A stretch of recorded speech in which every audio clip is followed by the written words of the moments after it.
about dreams, but not dreams as the wishes you want to fulfill in the future. Like, for example, my dream is to become a doctor. No, not that type of dreams.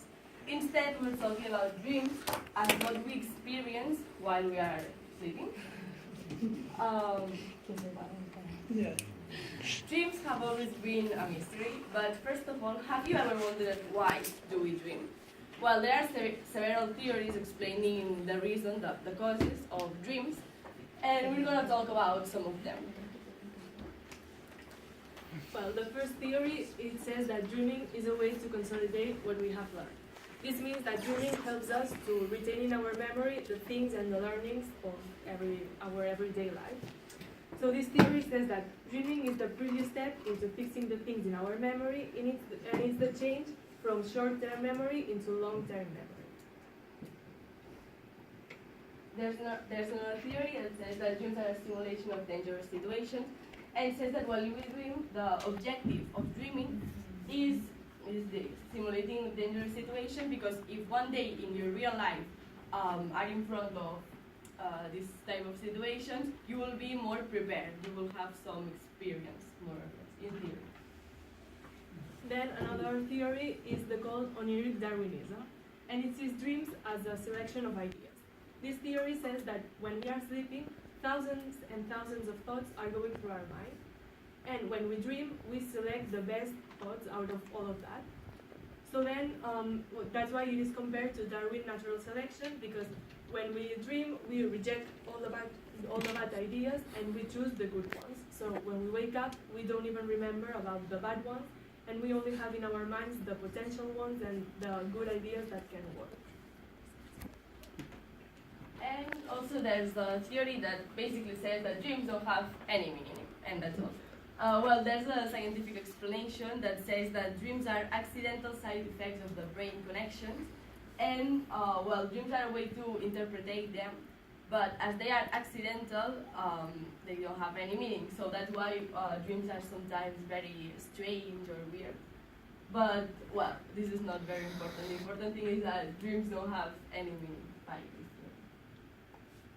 theory. And maybe the most known theory is Freud's theory. Sigmund Freud was considered the father of the psychoanalysis. That is a method of treating mental illnesses, and it consists in the dialogue between the patient and the doctor. One of the most important contributions by Freud is this one. The way he described our mind. He compared it to an iceberg, where the part that is in the top, the one that is visible and smaller, is our conscious mind, where there are all the things, the thoughts and wishes that we know that we think, we are aware of them. And then there's the unconscious part, which is the biggest and the hidden one, where there are all the wishes, desires that we are not aware, we think about them, we don't even know about them, but we think them. So in this part is where the causes of our behavior are lie. And Freud said that we tend to look up things in this part of the brain as maybe traumatic experiences or things that are painful for us and we don't want to remember. So we lock them up here and we don't even know they exist. And this process is called repression, and Freud said that is one of the causes of mental illnesses, which can be cured using psychoanalysis. Well, actually, Freud's work was so extensive. He talked about what Mark had just said, the unconscious mind. He also talked about the ego and superego, the sexual stages of people, which are explained by the Oedipus complex that maybe you have heard or know it.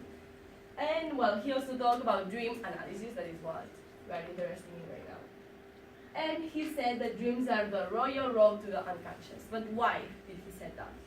He said that because, well, he said that while we are sleeping, our conscious mind, let's say it relaxes and allows the unconscious part to break free.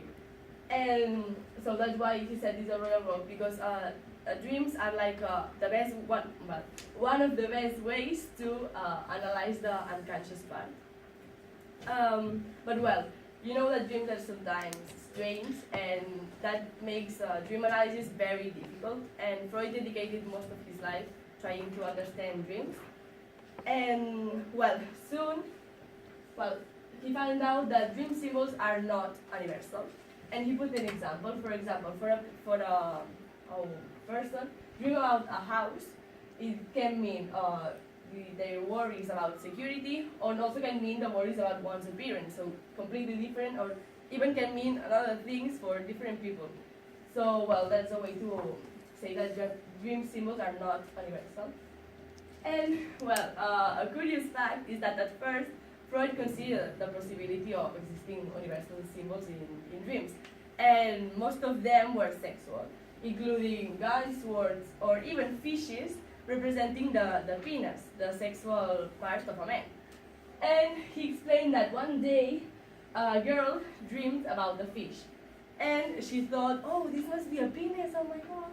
And then he told to Freud, and Freud then analyzed the situation and found out that the fish actually was representing her mother, because her mother was a Pisces in the horoscope, and she didn't want her daughter to come to analysis with Freud. But the daughter wanted to go, so there was like a conflict between them. And that's why the girl dreamed about a fish, but not representing a penis, but her mother. And apart from all of this, Freud said that what we dream is what we really, really want. But maybe we don't know we want it because, as Paula said, dreams are very related to the unconscious part of our mind. So we are not aware of this, and that's why sometimes we cannot understand our dreams, because you maybe think, yes, I have dreamed about something that is very, very weird, and I'm sure I don't want that because it makes no sense.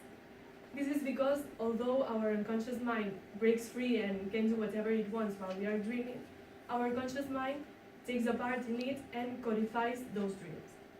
I'll give you an example to understand. There was a girl who was very jealous of her sister-in-law, and she used to refer to her as a dog. And one night she dreamt that she was strangling a dog and killing the dog. So Freud analyzed the situation, and he realized that the meaning of the dream was that that girl was wishing to kill her sister-in-law. But that was a wish that she had in her unconscious mind, and that it was too painful to her to accept, and she felt guilty about it. So her conscious mind changed the sister-in-law into a dog to protect the girl and to avoid her feeling guilty. So that's a process that our brain does when we dream, and that's why sometimes our dreams are very weird, because our conscious mind changed them to protect us. That was the example of the girl and the dog. And when finally, in conclusion, we can say that dreams are one of the best ways to analyze our unconscious mind, which is the part this is the things we really desire, but we maybe don't know. And seeing all these theories, we think that the best one is Freud's one, because it's the most complex one and the most studied one, and we think it convinced us, and we think this is one of the ones that can be real. Well, and now finally we're going to show you a video. We are not going to put it all because Yeah. maybe it's too long, but Just a couple of minutes.